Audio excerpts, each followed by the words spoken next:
Alphacross is a two-player word game played with 18 identical cards in which players are trying to manipulate a grid of cards to form a line of 5 in a row by strategically selecting words from a category chosen at the beginning of the game. Each card has a dark gray side and a purple side, each showing a grid that maps letters to the positions of cards on the table. At the beginning of the game, each player will select a color and take 9 cards into their hand.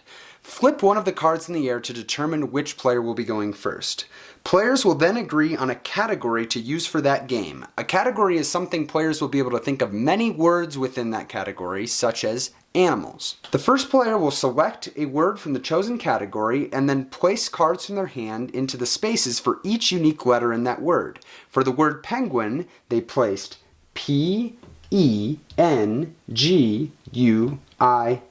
The second player will now do the same, selecting a word and placing cards out into the grid.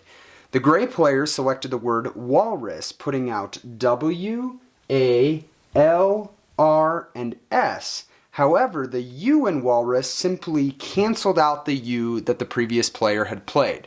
This cancellation is only true for this first turn. Players will now alternate taking turns until one player manages to get 5 of their cards in a row.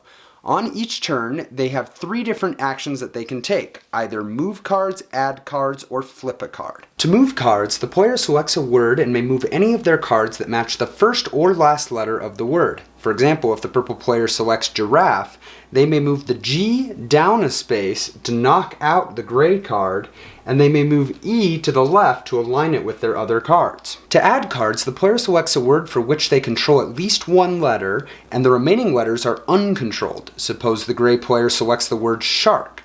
Since they control the letters S, R, and A, they may add both H and K from their hand. To flip an opponent's card, the player must select a word that contains the letter of the target card, but all other letters in the word are controlled by the active player.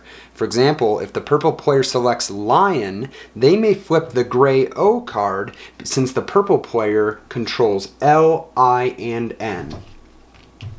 The game ends when a player forms a line of 5 cards. Here, gray will perform a move action with the word koala. This allows them to move both the K card and the A, allowing them to get 5 in a row and win the game. Alphacross is a game that combines clever word recall with the tactics of an abstract strategy game, and only players that are able to excel in both disciplines will have what it takes to emerge victorious. Each game plays out differently, and with limitless categories to choose, you'll never run out of ways to put your mind to the test in Alphacross.